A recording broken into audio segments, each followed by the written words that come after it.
है भगवान कृष्ण की प्रिय भक्त कर्माबाई की। कर्माबाई बचपन से ही अपने पिता जीवनराम को कृष्ण भगवान की पूजा करते हुए देखती थी।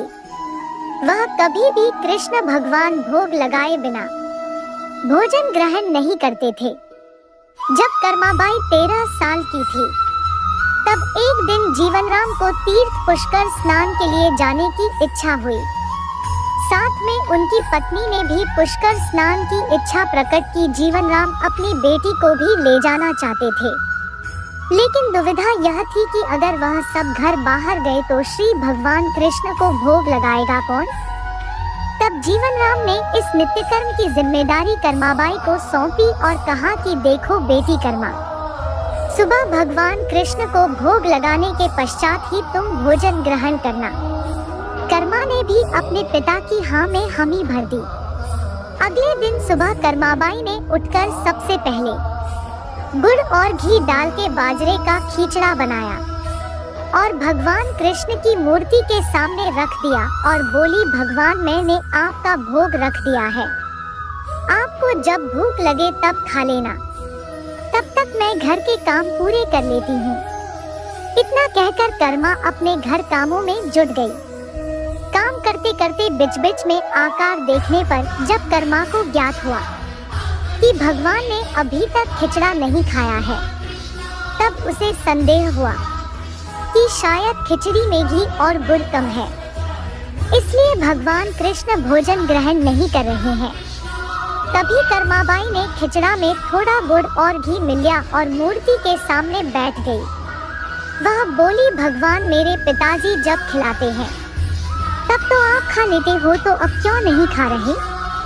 और अभी तो पिताजी बाहर गए हैं, उन्हें आने में बहुत दिन लगेंगे, तब तक आपको भोग लगाने की जिम्मेदारी मुझे दी गई है, इसलिए जब तक आप भोजन नहीं खाएंगे मैं भी कुछ नहीं खाऊंगी। इस तरह जिद पर अड्डी नन्ही कर्मा की प्यारी बातों से कृष्ण भगवान का सिंहासन डोल गया और फिर मूर्ति में से आवाज आई, बेटी कर्मा तुमने पर्दा तो किया ही नहीं, तो मैं भोजन कैसे ग्रहण करूं? तब कर्माबाई ने मूर्ति के आगे अपनी चुनरी का पर्दा किया और कुछ ही समय में कृष्ण मूर्ति के सामने रखी खिचड़ी की थाली खाली हो गई। अब कर्मा रोज सुबह सबसे पहले कृष्णा को बाजरे का खिचड़ा खिलाती और बाद में खुद भोजन ग्रहण करती। कुछ दिनों बाद घर लौटने पर कर्मा के माँ बाप भी कृष्ण की लीला देखकर दंग रह गए। इस तरह कर्माबाई ईश्वर कृष्ण की निस्सीम भक्त बन गई। अपने जीवन के अंतिम दिनों में कर्माबाई भगवान जगन्नाथ की नगरी जगन्नाथपुरी में एक कुटिया में बस गई थी।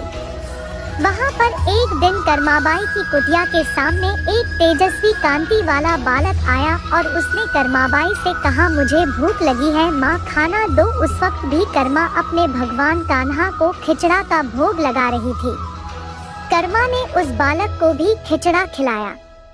उसके बाद से वही बालक हर रोज कर्मा के हाथ का खिचड़ा खाने आता था। यह सिलसिला कई वर्षों तक चलता रहा। वह बालक कोई और नहीं स्वयं जगन्नाथ भगवान थे, क्योंकि जिस दिन कर्माबाई देहांत हो गया उस दिन जगन्नाथ भगवान की मूर्ति की आंखों से आंसू बह रहे थे और उसी रात मंदिर के पुजारी के स्वप्न में जगन्नाथ भगवान आए और अपने दुखी होने का करना बताया कि उनकी परम प्रिय भक्त कर्माबाई गोलोक सिधार गई है। मैं रोज सुबह उसके हाथ की खिचड़ी खाता था, अब मुझे खिचड़ी कौन खिलाएगा?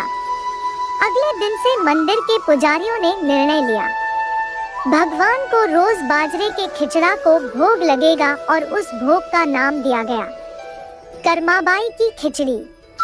तो हाथ ही कर्माबाई की खिचड़ी की कहानी। जय श्री कृष्णा।